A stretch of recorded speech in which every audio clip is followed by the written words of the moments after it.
Hi friends, ഞാൻ doctor Nikhil, ENT surgeon. ഒരു asthma inhaler എങ്ങനെ ശരിയായിട്ട് ഉപയോഗിക്കാം എന്നതിനെ പറ്റിയാണ് ഞാൻ ഇന്ന് നിങ്ങളോട് പറയാൻ പോകുന്നത്.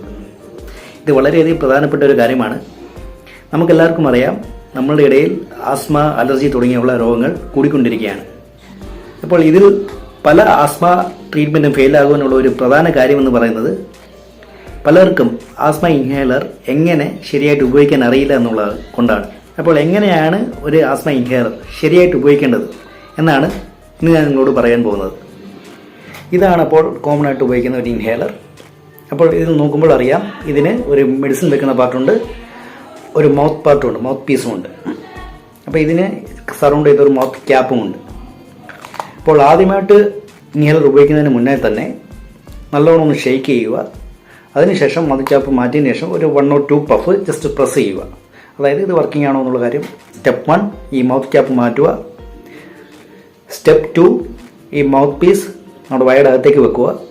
അകത്തേക്ക് വെക്കുമ്പോൾ ശ്രദ്ധിക്കേണ്ട കാര്യം എന്ന് വെച്ചാൽ നന്നായിട്ട് നമ്മുടെ ലിപ്പ് വെച്ചിട്ട് സീൽ ചെയ്യുക. ഈ മൗത്ത് പീസ് സീൽ ചെയ്യുക, അതായത് വായ്ക്കുള്ളിലേക്ക് വെച്ചിട്ട് നന്നായി കവർ ചെയ്യുക. ഒരു ഗ്യാപ്പ് പോലും ഉണ്ടാകുവാൻ പാടില്ല.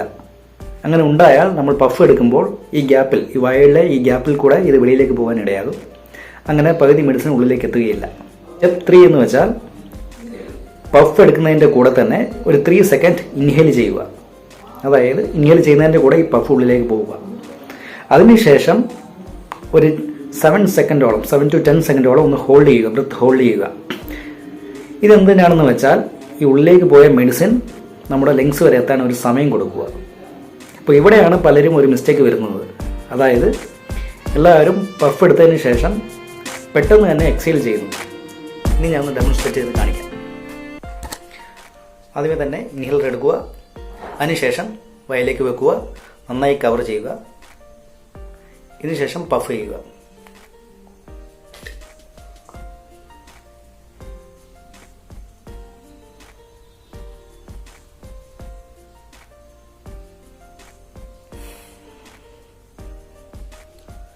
ഇപ്പോൾ മനസ്സിലായി കാണുമെന്ന് വിചാരിക്കുന്നു. ഞാൻ പഫ് എടുക്കുന്നതിൻ്റെ കൂടെ 3 സെക്കൻഡോളം അത് ഇൻഹേൽ ചെയ്തു.